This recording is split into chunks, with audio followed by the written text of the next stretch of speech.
안녕하세요. 사연 읽어주는 남녀입니다. 오늘도 와주셔서 감사드리며 그럼 오늘의 사연 바로 시작하겠습니다. 부모가 죽으면 땅에 묻고 자식이 죽으면 가슴에 묻는다고 합니다. 그저 말로만 들으면 그렇겠거니 하겠지만 막상 그것이 어떤 현실인지 아는 사람은 많지 않을 겁니다. 저는 올해 58세의 여성이에요. 26세 참 좋은 남자를 만나 평범하게 결혼도 하고 29이 되던 해 예쁜 딸도 낳았죠. 아들이면 얼마나 좋았겠느냐는 시댁 식구들의 듣기 싫은 소리조차도 다 용서될 만큼 딸아이는 저에게 사랑스러운 존재였습니다. 남편과 저는 아이를 낳은 이후 사이가 더 돈독해졌어요. 우리 이제 아기가 생겼으니 더 행복하게 잘 살자. 내가 더 잘할게. 이렇게 예쁜 딸 낳아줘서 너무 고마워. 당신은 내 인생에 가장 큰 선물을 줬어. 정말 사랑해, 여보. 우리 딸, 그리고 당신 위해서 난 뭐든지 다 할 거야. 저도 너무 행복해요. 항상 당신을 사랑했는데 이렇게 당신 꼭 닮은 예쁜 아이를 낳게 되니 마음이 벅차고 너무나도 기뻐요.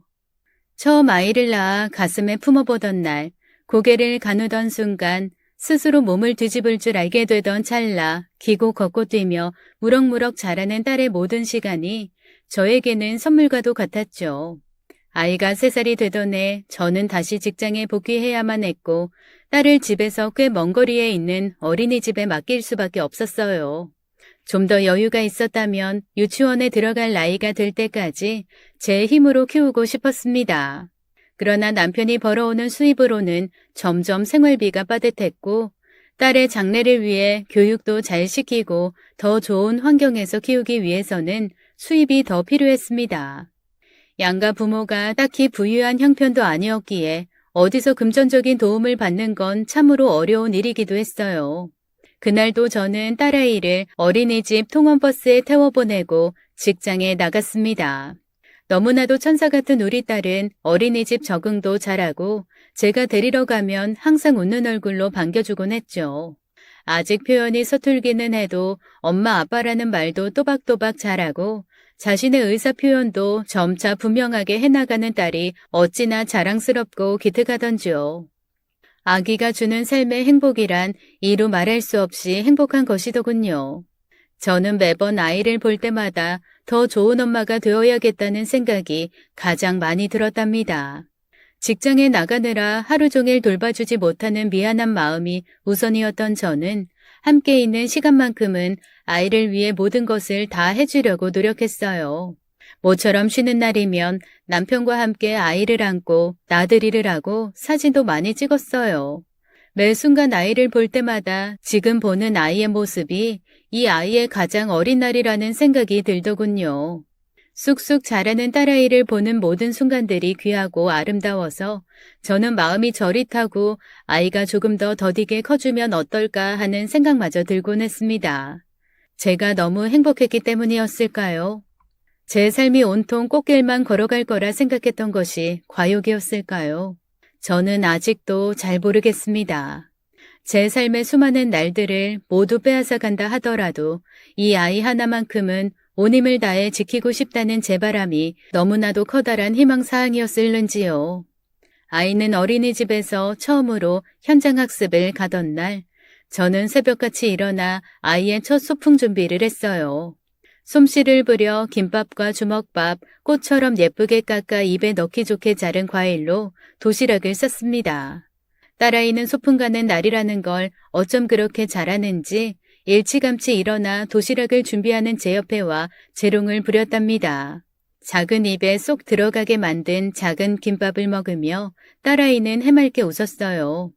아이의 도시락을 준비하느라 화장이고 뭐고 출근 준비도 제대로 못한 저였지만 그날만큼은 아이에게 더 많이 신경 써주고 싶었죠. 우리 딸, 오늘 소풍 재미있게 잘 다녀와야 돼.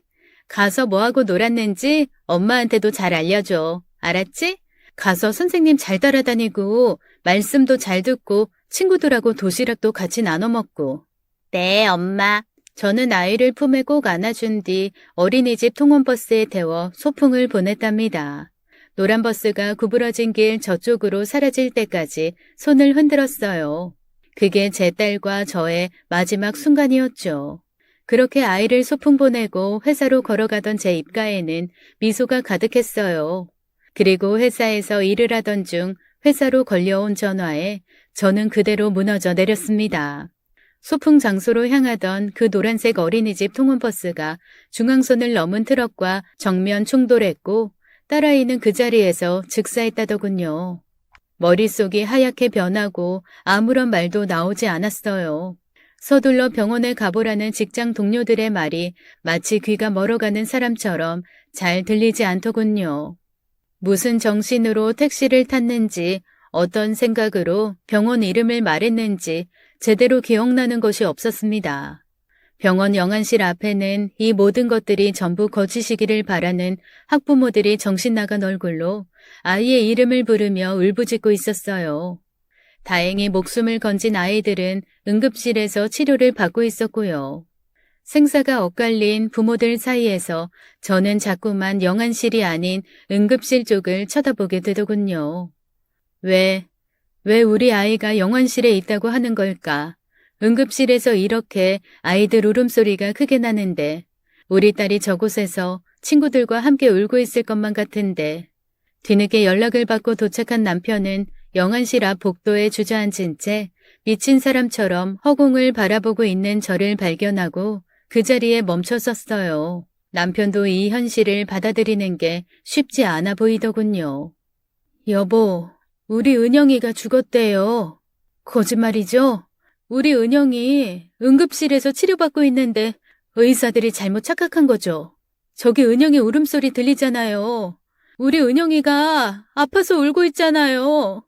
여보, 남편은 차마 더 말을 잇지 못하고 주저앉은 저를 멀거니 쳐다보다가 눈을 들어 영안실 문을 바라보더군요. 그리고 영안실에서 딸의 시신을 확인하고 나온 남편은 저를 끌어안고 오열하기 시작했습니다. 차마 눈뜨고 보기 힘들 만큼 딸의 모습은 처참했다고 하더군요. 남편의 만류로 저는 끝까지 딸의 시신을 보지 못했습니다. 남편의 선택은 현명했던 걸까요? 그 배려가 저를 아직 살아있게 만든 걸까요? 아이의 장례식은 조촐하기 짝이 없었습니다. 아무도 이 어린 영혼의 죽음 앞에 아무런 말이 없었어요. 시부모님과 친정부모님은 실신할 때까지 우시더군요. 세상을 떠나기에는 아직 너무나도 어린 나이였으니까요. 아이고, 우리 은영이 불쌍해서 어떡하나.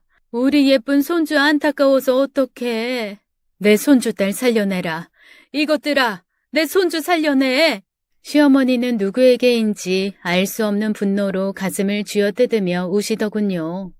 저는 차라리 누군가 제 머리채라도 잡고 뒤흔들어주면 좋겠다는 생각뿐이었어요. 제가 대신 죽고 딸을 살려낼 수만 있다면 얼마나 좋을까 하는 생각만 들었죠. 딸이 죽었는데 아무것도 해보지 못하고 그저 이렇게 눈물밖에는 흘릴 수 없는 무능한 제 자신이 저주스러웠습니다. 자식 앞세운 죄인에게 삶의 기회가 주어진다는 게 비참할 만큼 고통스러웠어요. 태어난 인생을 제대로 살아보기도 전에 저물어버린 작은 꽃봉오리 같은 제 딸의 죽음은 도저히 현실로 받아들여지지 않았습니다. 우리는 아이의 시신을 흘러가는 강물에 뿌려 보내주었습니다. 화장된 아이를 뿌려주는 내내 남편은 눈물을 흘리고 있었어요. 저는 모든 것이 거짓말처럼 느껴졌어요. 장례까지 다 치르고 집에 돌아왔을 때 비로소 저는 제 딸이 이 세상에 존재하지 않는다는 게 실감이 나더군요.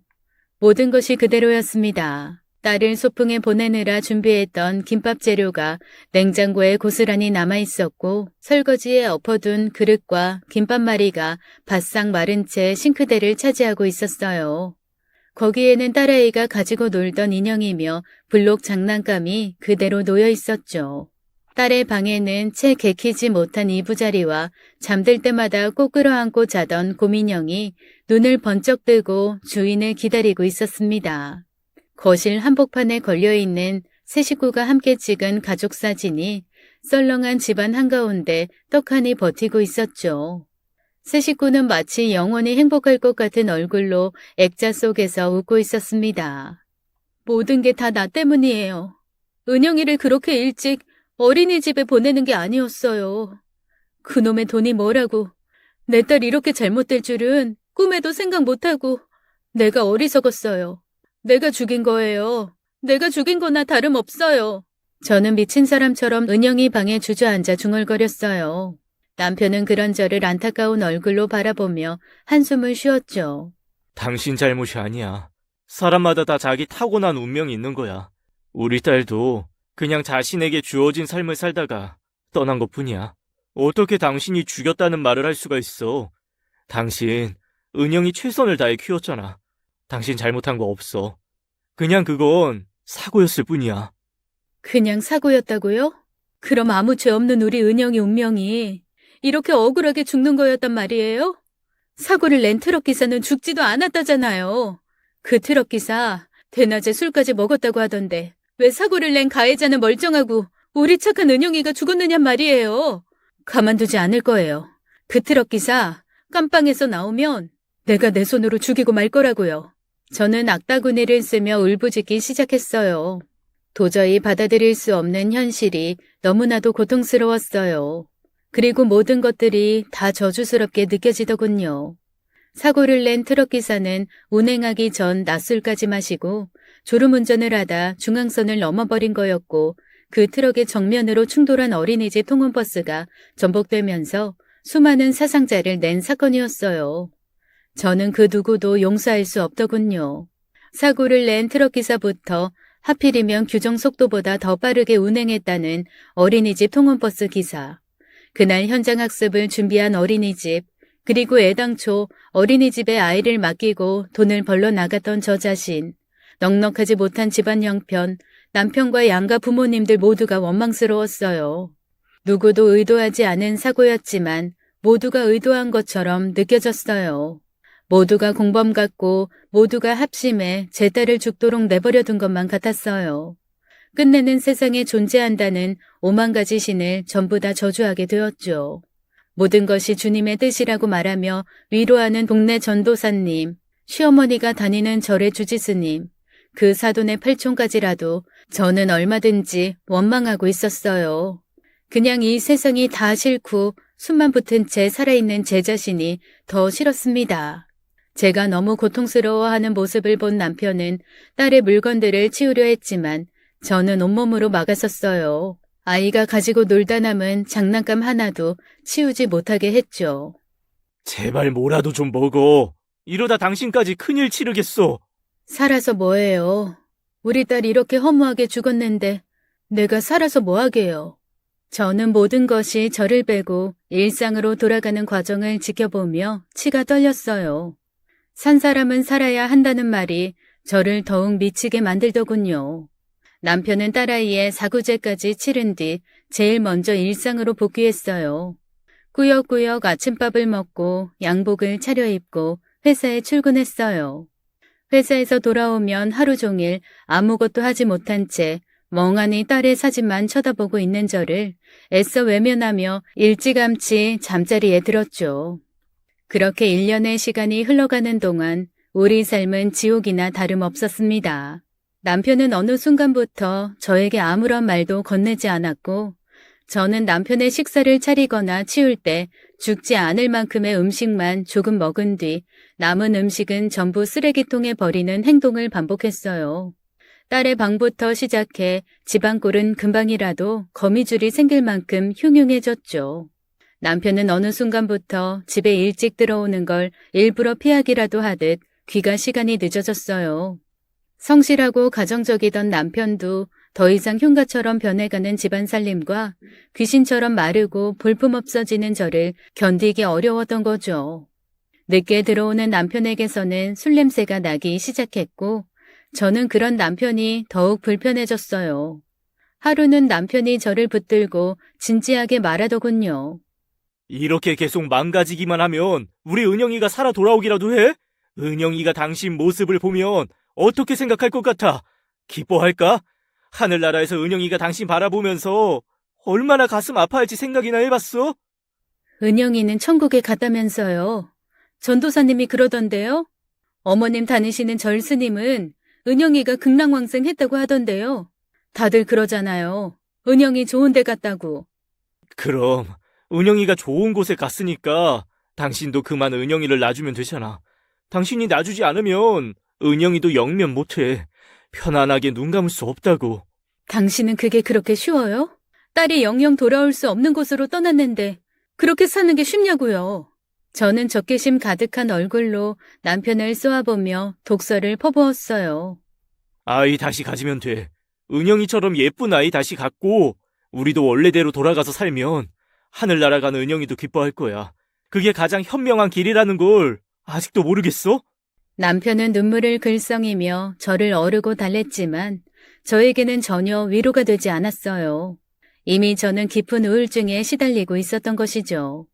그렇게 남편의 권유로 찾아간 신경정신과에서 저는 만성 우울증이라는 진단을 받고 약도 처방받았습니다.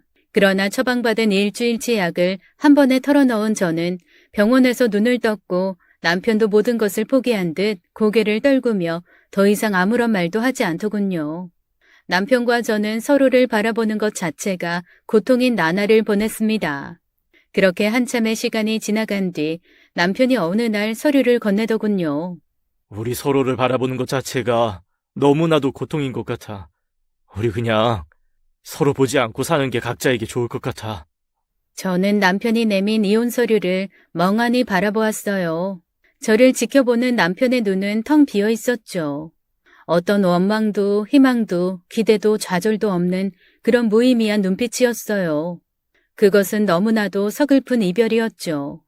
이 세상에서 가장 사랑했던 사람이 가장 불편한 사람이 된다는 것, 그것만큼 비참하고 안타까운 일이 있을까요? 하지만 저는 남편의 의견에 동의하지 않을 수가 없었어요. 더 이상 이렇게 서로 살아간다는 것 자체가 어마어마한 고문이나 다름없었으니까요. 저는 말없이 고개를 끄덕였고 이혼 서류에 도장을 찍었습니다. 당신이 나 만나서 많이 고생한 거 알아. 그래서 나도 당신하고 안 좋게 끝내고 싶지 않아. 남편은 함께 모은 재산을 분할해주고 위자료로 3천만 원을 챙겨주었어요. 나는 그냥 당신이 이제 새로운 마음으로 새 출발했으면 좋겠어. 기회가 된다면 좋은 사람도 만나고. 나는 당신 만나서 참 행복하게 잘 살았어. 우리 은영이가 그렇게 안타깝게 먼저 가지만 않았다면 우리 더 행복했겠지. 하지만 이제 다 부질없는 짓이잖아. 그러니까 서로 더 미워지기 전에 여기서 이렇게 좋게 정리하자. 저는 남편에게 고마운 마음이 크게 들었지만 막상 헤어지는 순간에는 아무런 말도 나오지 않더군요. 모든 것이 제가 원하는 방향대로 제가 꿈꾸는 그 길로 어려움 없이 나아갈 수 있다고 생각했던 기대는 산산조각나고 이제 남은 것은 남편이 나눠준 재산과 위자료 그리고 마음의 상처뿐이었죠. 저는 이혼 후에도 정신을 차리지 못하고 고통 속을 헤매었어요. 다시 직장을 갖는 건 꿈조차 꾸지 못할 노릇이었죠. 저는 혼자서 딸아이의 물건만 가득한 작은 원룸에 틀어박혀 살았어요. 어느 날 그 소식을 들은 친구가 저를 찾아왔죠. 제 모습을 본 친구는 울음부터 왈칵 쏟아내더군요. 미영아, 이게 대체 무슨 일이니? 아무리 딸이 잘못됐다고 하더라도 네 인생부터 챙겨야지. 너도 같이 죽을 작정이기라도 한 거야? 어쩌려고 그래? 이러다가 너 잘못되면 너희 부모님하고 전 남편은 멀쩡하게 살 수 있을 것 같아? 왜 너만 생각해? 너는 은영이 생각해서 이러는 것 같겠지만 이렇게 인생 허비하는 거 모두한테 피해만 끼치는 거야. 그럼 내가 할 수 있는 게 뭐가 있겠어? 난 너무 두려워. 세상이 전부 무섭고 아무도 만나고 싶지가 않아. 그냥 이렇게 있다가 죽게 내버려둬. 난 살 가치가 없는 인간이야. 이 바보 같은 거사. 네 인생에 왜 아무런 가치가 없어. 은영이는 부모 사랑 듬뿍 받다가 사고로 이 세상 떠난 거잖아. 너 세상에 부모로부터 버림받고 제대로 보살핌 못 받는 애들이 얼마나 많은지 알아? 부모 잃은 애들도 많고 그런 애들 사랑으로 보살피다 보면 너도 괜찮아지는 순간이 반드시 와. 내가 요즘 자원봉사로 보육원에서 애들 주기적으로 가서 보살피는 일 하는데 너도 같이 가자. 그 얘기 하려고 온 거야. 어차피 이렇게 사나 저렇게 사나 죽는 게 인간의 인생이라면 적어도 한 번쯤은 누군가 한 사람에게쯤은 못다한 정성 쏟아보고 가는 게 낫지 않겠니? 저는 친구의 말을 듣고 한참 동안 생각에 잠겼어요. 어차피 이렇든 저렇든 한 번 사는 인생, 친구의 말이 틀리지 않다는 것도 실감하게 되더군요. 저는 속는 셈 치고 주말에 친구를 따라 인근 보육원에 자원봉사를 갔습니다. 처음에는 너무나도 괴로웠어요. 저렇게 예쁜 아이들을 버린 부모들이 원망스럽고 절로 욕이 나오더군요. 저는 하루라도 제 딸과 더 살아보고 싶었으나 그 기회를 박탈당했는데 이렇게 사랑스러운 아이들을 어떻게 뒤도 안 돌아보고 버릴 수 있는지 분노하기도 했고요. 그러나 몇 개월 하다 보니 제 상처가 점점 치유되는 것을 느꼈어요. 저를 따르는 사랑스러운 아이들을 바라보고 있노라면 아직 제 자신이 살아갈 이유가 있다는 생각이 들었어요. 저의 작은 손길 하나하나에 생기를 되찾아가는 아이들이 너무나도 기특하기도 했고요. 저는 말만 자원봉사이지 실제로는 다른 직원들처럼 매일 출근하게 되었어요. 저에겐 그것만이 살 길이었죠. 보육원 아이들이 너무나도 사랑스러웠거든요. 그러나 다 그런 것만은 아니었어요. 그중에는 다른 아이를 괴롭히는 무리도 있었죠. 어느 날 보육원 뒷마당에 빨래를 널러 가는데 이상한 소리가 들려왔어요. 가보니 아이 서너시서 두 아이를 괴롭히고 있더군요. 야, 너는 생긴 것부터 마음에 안 들어. 너만 보면 짜증난다고. 네가 자꾸 착한 척하니까 다른 선생님들이 너만 챙기잖아. 여기 있는 애들 중에 너만 불쌍해? 너만 천사야? 왜 우리한테는 인상 쓰면서 너한테만 잘해주는 거냐고. 아이들이 두 아이를 붙들고 머리를 콩콩 쥐어박으면서 험한 말을 쏟아붓더군요. 저는 기겁을 하고 달려갔어요. 너희들 지금 뭐 하는 거니? 누가 다른 사람 괴롭히라고 가르쳤어? 이게 뭐 하는 짓들이야? 아, 진짜 재수없어. 아줌마는 뭔데 그래요? 우리 선생님도 아니면서. 뭐가 어쩌고 어째? 어른 무서운 것도 몰라? 너희들 정말 이러면 원장님께 다 말씀드린다. 그때 저는 보고 말았어요. 괴롭힘을 당하던 두 아이 중 한 아이가 자기보다 어린 아이를 품에 꼬가는 채 대신 머리를 쥐어 박히고 있는 상황을요. 여자아이는 아직 어린 아이를 괴롭히는 무리에게서 그 애를 지켜주려 저항하고 있었던 거였죠. 그 아이는 바로 서영이었어요. 나이는 11살, 부모가 모두 사망한 뒤 고모 손에 자라다가 여기까지 온 아이였죠. 상처가 컸을 텐데 꿋꿋하게 보육원 생활을 하고 있는 아이였어요. 괴롭히던 무리가 제 눈치를 보며 사라지자 서영이는 제게 고개를 숙이며 인사하더군요. 감사합니다. 저는 그런 서영이를 보자마자 너무나도 가슴이 아프고 마음이 간절해졌어요. 뭐라도 더 챙겨주고 싶은 마음이 드는 아이였죠. 저도 모르게 다른 아이들보다 서영이를 더 신경 쓰게 되더군요. 처음에는 거리를 두고 저를 지켜보던 서영이도 1년 정도 지나자 완전히 마음을 열었어요. 서영이를 챙기면서 다른 아이들에게도 더 정성을 다하자 저도 상태가 정상적으로 돌아오기 시작하더군요. 그러기 시작하면서부터 저도 비로소 사회 복귀가 가능해졌어요. 그러나 2년 정도 수입이 없이 보육원 자원봉사만 했던지라 경제력이 심각하게 바닥나 있었습니다. 남편이 나눠준 재산과 위자료도 보육원 아이들을 위해 쓰다 보니 남아있는 돈이 거의 없었죠. 저는 어쩔 수 없이 포장공장에 취직하게 되었고 자연히 보육원에 가는 발길이 전보다 뜸해지기 시작했어요. 서영이는 저를 자주 보지 못하자 무척 서운해하고 힘들어했어요.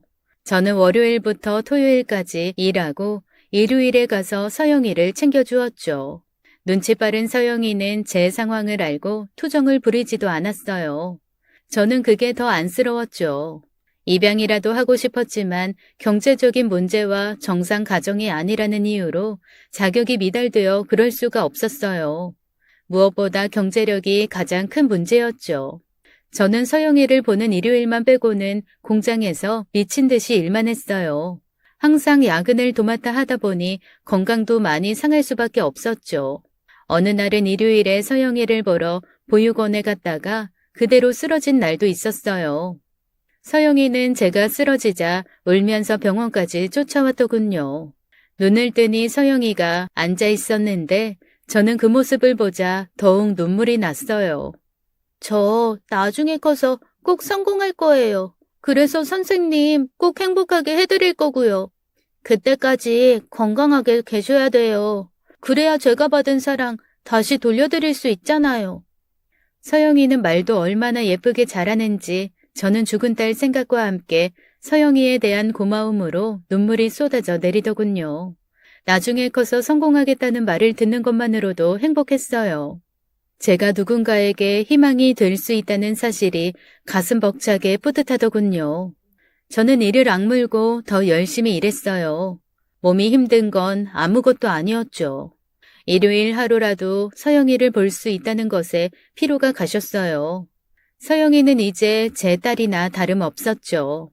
그러던 어느 날 서영이는 저를 가만히 쳐다보다가 이렇게 말하더군요. 저, 선생님, 엄마라고 불러도 돼요?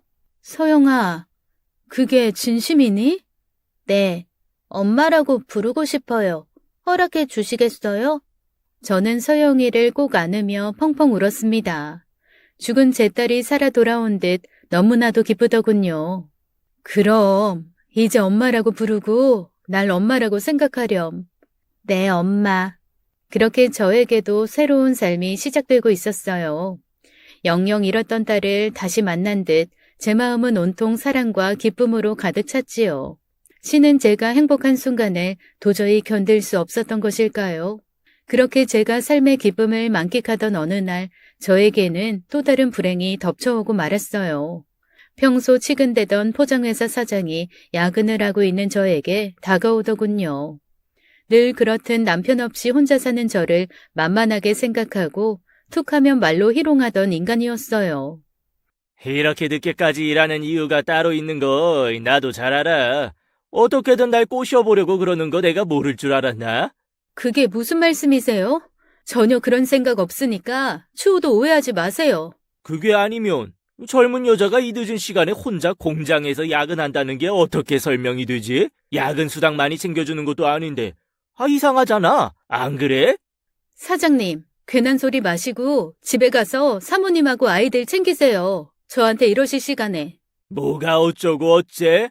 여자들이 싫다고 하는 거 사실은 좋다는 뜻이라고 하던데 내가 그 정도로 모르는 바보인 것 같아? 순간 사장이 저를 와라 끌어안더니 제 볼에 입을 맞추려고 하는 것이었어요. 저는 기겁을 하며 사장을 밀어냈죠. 그러자 사장은 더욱 힘을 주며 저를 끌어안더니 옷 속으로 손을 집어넣고 만지려고 했어요. 이거 놔요. 당장 놓으라고요. 저는 격렬하게 저항하다 사장을 온 힘을 다해 밀쳐냈어요. 모멸감과 분노가 치밀어 오르자 저도 모르게 거센 힘이 나오더군요. 그 순간 아! 사장이 포장기계 쪽으로 쓰러지며 머리를 크게 부딪혔는데 그대로 넘어지고 말았어요. 김 사장님! 저도 모르게 소리를 지르며 바닥에 넘어진 사장에게 다가갔어요. 사장은 기절한 듯 미동조차 없었죠.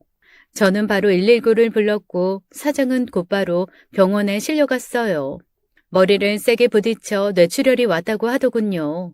그리고 2주 만에 세상을 뜨고 말았습니다. 당시 야근하던 직원은 저 하나였고 아무도 현장을 보지 못했기에 제가 당한 성희롱과 그에 대한 저항을 믿어주는 사람은 아무도 없었어요. 저는 폭행치사로 구속됐고 검사는 8년을 구형했습니다. 저는 정당방위를 주장했지만 법원에서는 받아들여지지 않았어요. 선임된 국선 변호사조차 제 말을 제대로 믿어주지 않더군요. 고작 한다는 소리가 증거가 있어야만 성립이 된다는 말이었어요. 저는 김 사장한테 지속적으로 성희롱을 당해왔어요. 그날도 저를 강제로 추행하려고 하길래 어쩔 수 없이 밀쳐낸 것뿐이에요. 제가 죽일 의도로 그러지 않았다는 건 너무나도 자명한 일이잖아요. 그건 어디까지나 박미영 씨 주장이고 그걸 뒷받침할 만한 증거나 목격자가 있어야 돼요. 잘 아시면서 그러세요. 저는 경황도 없을 뿐더러 차마 서영이한테 진실을 알릴 수가 없었어요. 저는 부모님을 통해 제가 모아놓은 돈 1,000만 원과 제 소식을 전해달라고 부탁했어요. 해외에 일하러 나가는데 도저히 시간이 안 되어 만날 수가 없으니 이 돈으로 나중에 공부하는데 보태 쓰고 꼭 올바른 성인으로 자라달라고 말을 전했죠. 그렇게 저는 교도소에 수감되었고 8년 동안 서영이를 생각하며 버텼어요. 8년이라는 세월을 어떻게 보냈는지 참으로 눈물과 한이 가득한 시간들이었죠. 저는 저의 기구한 인생이 너무나도 원망스러웠어요. 평범하고 행복하게 살던 인생이 어디서부터 어긋나기 시작했는지 정말 모르겠다는 생각만 들었습니다. 그런 저를 버틸 수 있게 해준 건 서영이라는 존재 하나였어요. 매일매일 서영이를 생각하며 고통스러운 시간을 견뎌냈죠. 다시 한번 서영이를 만날 수 있기만을 소원할 뿐이었죠. 그렇게 8년이라는 시간이 흐르고 출소한 저는 바로 보육원으로 달려갔습니다. 보육원은 그 사이 사라져 있었어요. 저는 당시 관계자들을 수소문해 간신히 보육원에서 일하던 사람 한 명을 만날 수 있었어요. 괴롭히는 무리들의 폭력 속에서 저항하던 서영이는 제가 없어진 뒤 3년 후 가출을 감행했고 그 뒤로는 어떻게 되었는지 모른다고 하더군요. 저는 아이를 잃었던 순간을 떠올리며 서영이를 찾아다니기 시작했어요. 이름 말고는 아는 것이 없어 사실상 찾는다는 것 자체가 불가능했죠. 저는 다시 정신 나간 여자처럼 살기 시작했습니다. 하나둘 제 주변의 인연도 끊어지게 되고 그나마 제게 남은 유일한 가족이었던 부모님마저 돌아가시자 저는 사는 것이 아무런 의미조차 없게 느껴졌습니다. 고시원을 전전하다 돈이 없어 노숙까지 하게 되었어요. 저는 이제 그만 살고 싶다는 생각만 하게 되었습니다. 그렇게 52살이 되던 해 저는 길거리를 전전하는 노숙자로 전락하고 말았어요. 춥고 배고픈 노숙자가 된 저는 무료 급식소를 찾아다니며 끼니를 해결하는 비참한 신세가 되었습니다. 그렇게 지하철 통로에서 노숙을 하던 저는 새벽녘 추위에 떨다 잠이 들었어요. 잠깐 잠이 들었던 사이 누군가 제 옆에 가방 하나를 툭 던지고 달아나는 소리가 들리더군요. 곧이어 경찰들이 찾아와 제 짐을 뒤지기 시작했어요. 짐이라고 해봐야 제대로 된 짐 하나 없었는데 누군가 던지고 간 가방을 뒤지던 경찰이 혀를 끌끌 차더군요. 이봐요. 소매치기를 했으면 좀 멀리 도망치기라도 하든가. 신고가 들어와서 달려와 봤더니 속 편하게 여기서 잠을 자고 있으면 어떡합니까? 조롱 섞인 경찰들의 말에 제 눈은 동그랗게 커졌어요. 모든 것을 포기한 채 살아가고 있었지만 남의 물건을 훔친 적은 없었기에 저는 너무나도 억울했습니다. 전 아니에요.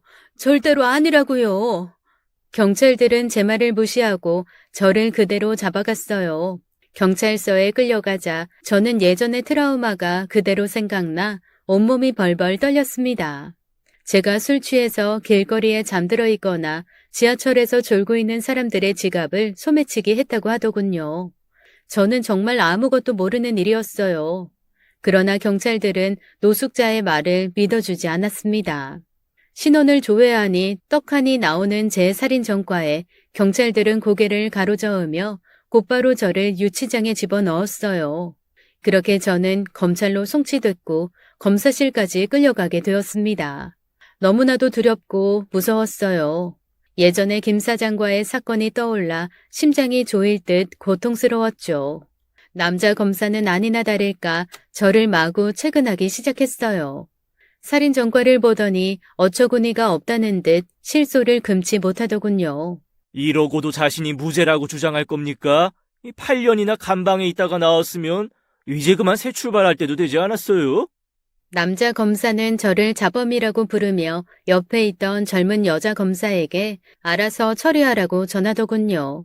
저는 계속 고개를 숙인 채 모든 것을 체념한 얼굴로 앉아 있었어요. 여자가 저의 이름과 나이가 맞는지 묻더군요. 저는 고개를 끄덕였어요. 그러자 갑자기 여자가 말이 없었어요. 제가 고개를 들었을 때 여자는 울고 있더군요. 저는 이상하게 낯이 익은 젊은 여자를 바라보았어요. 누굴까? 민서영 검사? 이름을 확인한 뒤 저는 다시 여자를 쳐다보았습니다. 검사실 직원들 모두 펑펑 우는 젊은 여자 서영이를 바라보며 의아해했어요. 서영이가 한참을 그렇게 울더니 저에게 묻더군요. 제가 누군지 아직도 모르겠어요? 제가 서영이를 모를 리 있겠습니까? 그러나 저는 아는 척을 할 수가 없었어요. 살인전과에 좀도둑 신분으로 들어와 있는 제가 아는 척을 하면 서영이 앞길에 누가 될 수 있을 것 같다는 생각만 들더군요. 잘 모르겠어요. 저는 정말 모릅니다. 서영이는 담당 검사와 뭔가 심각하게 이야기를 했어요. 저는 결국 단순 절도로 약식 기소되었어요. 제가 검사실에서 나오자 서영이가 저를 따라 나왔어요. 제가 사라질까봐 뒤를 따라 나왔던 것이죠. 왜 이래요? 저는 정말 누구신지 모른다니까요. 엄마, 제가 엄마 찾으려고 얼마나 헤맸는지 아세요? 서영이는 그대로 길바닥에 주저앉아 오열하더군요. 더는 저도 모른 척을 할 수가 없었어요. 제 눈에서 끊임없이 눈물이 흘러내리고 있었기 때문이죠. 저는 더 이상 속일 수 없어 서영이를 부둥켜 안고 함께 울었습니다. 엄마, 이제 저랑 같이 살아요. 제발 어디 가지 말고 저랑 같이 있자고요. 안 돼. 내가 어떻게 네 인생에 걸림돌이 되겠니? 안 된다. 너는 이제 성공한 검사고 나는 그저 추한 노숙자일 뿐이야. 지금 당장 저하고 같이 집으로 가요. 도망갈 생각 마세요. 엄마가 또 도망치면 저 검사고 뭐고 다 때려치우고 엄마 찾으러 다닐 거예요. 서영이는 그러고도 남을 아이였죠. 저는 말없이 서영이를 따라갔어요. 서영이는 제 과거를 더 이상 묻지 않았어요. 그저 저를 데리고 자신의 집으로 갔죠. 서영이의 집은 강남 한가운데 입이 쩍 벌어질 정도의 아파트였어요. 그 조그맣던 아이가 성공한 모습을 보니 저는 또다시 눈물이 났습니다. 집안에 들어가니 서영이 남편도 있더군요. 드디어 찾게 되었군요. 아내에게 이야기 많이 들었습니다. 아내가 그동안 얼마나 장모님을 찾았는데요. 서영이가 엄마라고 생각하는 분이니 저에게도 장모님입니다. 제가 앞으로 잘 모실 테니 편하게 지내세요. 서영이의 남편은 변호사였어요. 우리는 밤새 이야기를 나누며 그간의 사정을 알게 되었죠. 서영이는 저를 기다리다 너무 힘들어서 보육원에서 도망쳐 나왔고 식당 등을 전전하며 일한 돈으로 숙식을 해결하는 한편 공부를 열심히 했다고 하더군요. 공부 열심히 해서 꼭 성공하려고 마음먹었었어요. 엄마를 찾아서 편하게 살도록 해드리는 길은 그것밖에 없다는 생각만 들었거든요. 그렇게 목표를 세우고 죽도록 공부해서 사시에도 붙고 검사가 됐어요. 엄마 인적사항 확인해서 찾기 시작했을 땐 이미 출소하셨다더라고요. 주소지도 없고요. 제가 노숙자가 되었으니 주소지가 남아있을 리가 없었던 거죠. 저는 밤새 서영이를 안고 울다 웃다 하면서 못 나눈 정을 나누었어요. 그렇게 저는 서영이 집에 살게 되었습니다. 집 청소도 하고 음식도 만들어서 서영이에게 밥도 차려주었죠. 제가 만든 음식을 맛있게 먹는 서영이를 보는 것만으로도 저는 너무나 행복했습니다. 엄마, 너무 맛있어요. 엄마, 정말 고마워요. 그렇게 서영이 집에서 반년을 살았을까. 저의 인생은 가장 행복한 순간들로 채워지기 시작했습니다. 서영이와 함께하는 모든 순간이 참으로 감사했어요. 제가 살아온 슬프고도 억울한 시절 모든 것이 전부 사라지고 오직 좋은 날들만 가득할 것 같았죠. 그렇게 서영이와 함께 산 지 6개월이 지난 어느 날 저는 집안일을 하다가 각혈을 하게 되었어요. 서영이에게 말하지 않고 병원을 찾았을 때 저는 청천벽력 같은 말을 듣게 되었습니다. 폐암 사기. 제 어머니는 폐암으로, 아버지는 위암으로 1년을 차이로 돌아가셨습니다. 사랑하는 사람을 암으로 떠나보내는 것이 얼마나 고통스러운 것인지 직접 겪은 제가 더 잘 알고 있었죠. 저는 서영이에게 아무런 말도 할 수가 없었어요. 서영이는 아이를 가진 지 얼마 안 된 상황이었죠. 새 생명이 오면 한 생명이 가는 것도 자연스러운 세상의 이치이죠. 슬픈 것도 한스러울 것도 없는 인생. 서영이가 행복하게 잘 산다는 것을 알게 된 후 떠나는 것도 제 삶의 복이라고 생각했습니다. 그것만으로도 너무나 감사하더군요. 저는 일산에 살고 있는 이모에게 연락했어요. 이모는 그동안 어떻게 살았던 거냐며 울먹이더군요. 친정엄마 장례식에서 보고 처음 연락하는 저를 야속하다 탓하셨지만 저에 대한 그리움과 반가움이 섞인 목소리였어요. 저는 그간의 사정을 말할 수밖에 없었어요. 이모는 더 아무것도 묻지 않은 채 빨리 오라고 하시더군요. 저는 그날 서영이 손을 꼭 잡고 말했어요. 서영아, 나 일산에 있는 이모 집에 가야 할 것 같아.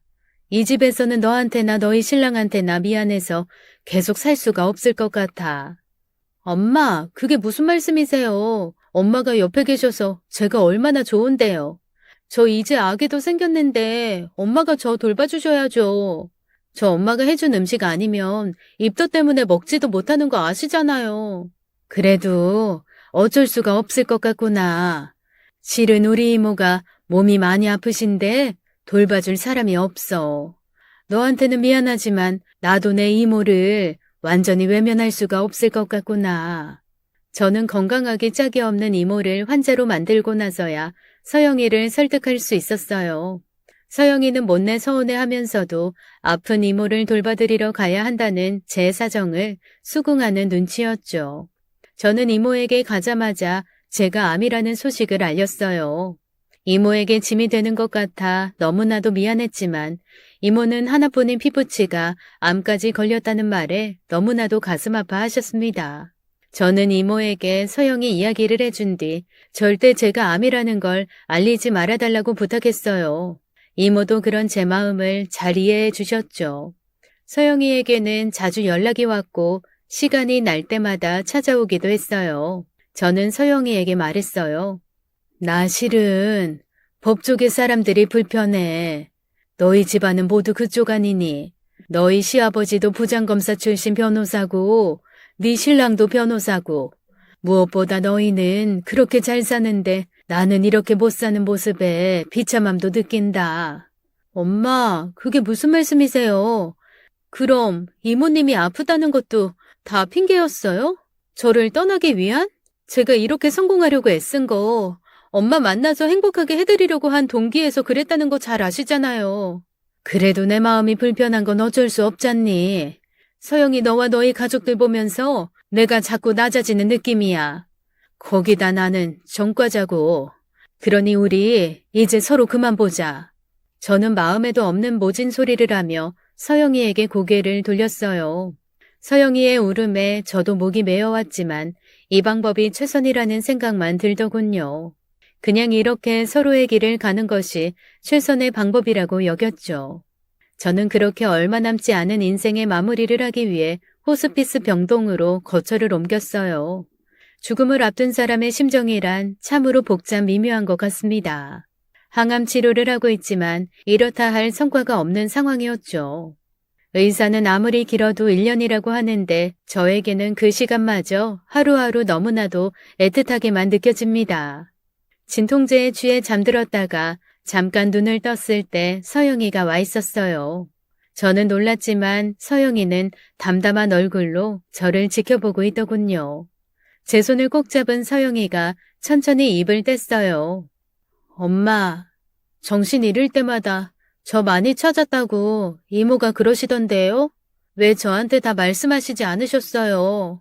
아프시다는 거 그냥 말씀하셨더라면 이렇게 방치되기 전에 제가 더 손쓸 수 있었잖아요. 너한테 마음의 상처 주고 싶지 않았어. 엄마 마음도 조금만 더 이해해주면 안 되겠니? 행복하게 사는 너한테 짐이 되고 싶지도 않고 더 이상 어떤 부담도 주고 싶지가 않았던 내 마음도 조금은 헤아려 주렴. 엄마 교도소 다녀오신 거 사건 기록 다 샅샅이 찾아봤어요. 엄마가 얼마나 억울한 인생 살아왔는지 다 알아요. 그런 건 저한테 아무것도 아니에요. 제가 엄마를 제 친엄마라고 생각하는 마음, 그리고 깊이 사랑하는 마음, 전부 진심이에요. 서영이는 여전히 저를 엄마라고 부르며 간절한 눈으로 제 손을 꼭 잡아주었습니다. 서영이가 다 듣지 못한 저의 인생을 들려주고자 이 글을 남기게 되었네요. 저는 이제 곧 떠나게 됩니다. 무엇보다 서영이가 많이 슬퍼하지 않았으면 좋겠어요. 하늘나라에 가면 그토록 보고 싶어 했던 제 딸, 제가 먼저 보낸 우리 은영이도 볼 수 있기에 저는 감사합니다. 그래도 하나도 무섭지가 않아요. 그리고 내 두 번째 딸 서영이 훌륭하게 커주어 너무나도 감사하다는 말을 꼭 해주고 싶습니다. 내 죽음에 슬퍼하지 말고 앞으로 당당하게 걸어 나갔으면 해요. 다음 생에 있다면 그땐 진짜 엄마와 딸로 만날 수 있기를 꿈꿔봅니다. 그땐 아마 지금보다 더 잘할 수 있을 것만 같아요. 저는 너무나도 행복한 엄마였다는 걸 사랑하는 제 딸 은영이와 서영이가 꼭 기억해 주었으면 좋겠습니다. 그동안 굴곡진 삶을 살아오신 사연자님 평안하시길 바라며 오늘 사연을 마치겠습니다. 끝까지 함께 해주신 여러분 감사드리며 저희는 다음 사연으로 돌아올게요. 감사합니다.